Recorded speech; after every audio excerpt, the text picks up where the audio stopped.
back again with another video. On today we're going to talk about protecting our true history, even from our own.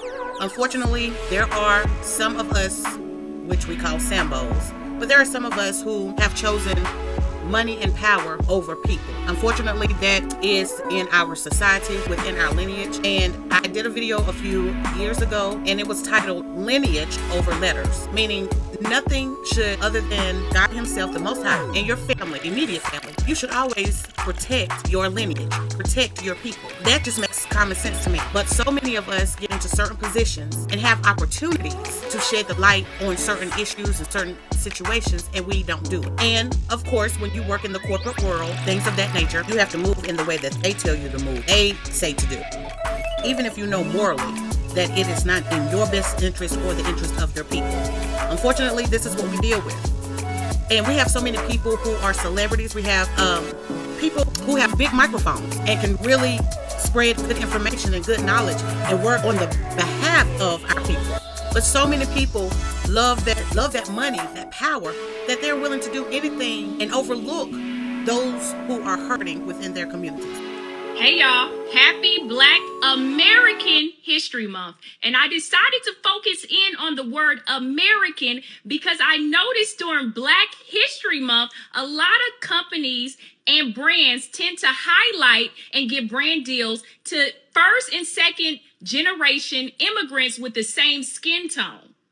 And I think that those brand deals and sponsorships should go to Black American people because we are descendants of the people that fought the civil rights movement. And if you know anything about the civil rights movement, it paved the way for everyone because Black Americans didn't just fight racism. We also fought the U.S. government to change policy, law, and culture. You're welcome. Absolutely. I couldn't have said it better myself. So this is not just a local thing. This happens nationwide, where companies, they have their way of doing things, and rightfully so. It's their companies that can do whatever they want to, which is why we have to get back into owning our own stuff so we can run it the way that we want to. But for so many of us, we just want a good paying job. And whatever that job needs us to do, we're going to do it, even if it means selling out our own people. I brought this point to focus today because on February 2nd, the second day of our 100th year anniversary of Black History Month, I was riding home listening to my local radio, which plays R&B and old hip hop, listening to the music, having a good time, excited about the day. It was a day before my birthday, and I'm listening to the Black History Moment. Now, with the Black History Moment, they mentioned that there was a man who was Haitian American who named Chicago. And I was blown away.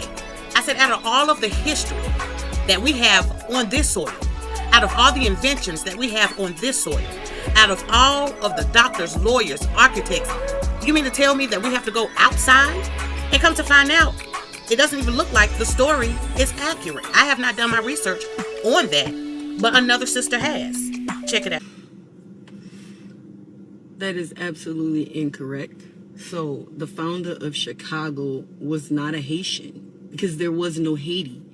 He was not a Louisiana Creole, okay? He traveled and lived in the Louisiana territory for a while, but he was not a Louisiana Creole. And so this is the problem. Like, we messing up history telling these lies. Like, even with the whole American Revolution thing, they're like, oh, Haitians came over and helped fight in the American Revolution. Another lie. They did not. The name of the island that they came from was Saint-Domingue. There was no Haiti. The United States is older than Haiti. Chicago is older than Haiti. There was no Haitians that came to help. They came from the island of Saint-Domingue. And those guys that came help out for the American Revolution, they got paid. I mean, Jesus Christ. We, Black people, we got to protect history. Like these people around here spreading that bad low. They spreading bad low. The founder of Chicago was Haitian. Haiti didn't even exist. How they go like that? Haitians fought in the American Revolution, but Haiti didn't exist? Man. And they talk about the American education system. I learned what I learned in the American education system. And y'all come over here to get educated in the American education system. Stop playing with us, bro. Exactly. And like I said, I have not studied that part of history yet. It's so much to study. You don't have enough time in a lifetime to study all of the true history. But anyway, what this sister said right here in this previous clip is something that has also been mentioned on this podcaster's show. He's an attorney. I believe his name is Dennis Spalding or something like that. He's on YouTube, has a channel, and he gives a lot of knowledgeable information as well. So, going back to my story, when I got home and got comfortable, I emailed the radio station. Now, they have some type of messaging system that all of their emails and communications go through, and then I guess the radio manager gives you a response. So I was shocked to get such a rapid response, and this is what I wrote. Thank you for so promptly getting back to me. Picking up where I left off, we are at a vital period in history. Yes, I love and respect everyone, but it appears that often the love that our community gives is not reciprocated with other groups. Not to be at all political, but stating known facts is what I wish to express to you in this communication. Zoran Madami, at his acceptance address as governor of New York, said that immigrants built New York, which I took great offense to, being a descendant of slavery here in America. And last night at the Grammys, artist Shabuzi said that culture and music was created by immigrants. This is not true at all. And as a Black American, I was bothered by these lies.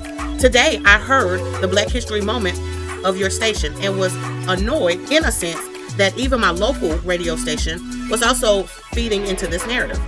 As of 2006, Caribbean American History Month is recognized in June. Black Americans do not interfere or disrupt their achievements in any way, other than our Juneteenth celebration. So why can't this month, as it's always been, be about us? Haven't we more than enough content to celebrate what we've done in building and cultivating this country? I love everyone and pray for peace for every man, woman, and child. Yet, I have to ensure that we are not being consumed in the burning house Dr. King feared before being assassinated. I pray that this notification makes sense and is received with love and respect. And in response to that, she said, I now totally understand what you were saying, talking about the previous email. Sorry you feel that way. She puts her name down, and she is the brand manager at WQMG FM. And I mean, I listen to her, often, but this has just left a sour taste in my mouth. So, what do you think? I don't want this video to be long, but this is ridiculous. Every time we see an instance and we are able to speak out on it, that's what we have to do. Even if it's in our own lineage, in our own community, we got to call it out, because children are listening. Children are watching. And yes, the parents are the first teachers. But the things that the parents listen to, especially if there's children in the back, they're absorbing this information better than what we can. So we have to take a stand and explain what's wrong in society. We can't just sit this out. Let me know what you think. Please like, share, comment, and subscribe. Don't forget, each Friday starting from 5 p.m. until Saturday, 5 p.m., we are going in prayer for each other, for our community. Whatever it is that you think that we need within our community, this is the time for you to do so and for you to call it up. Whatever it is that you do, I'm not judging. Let's just do this as a family activity until our change comes.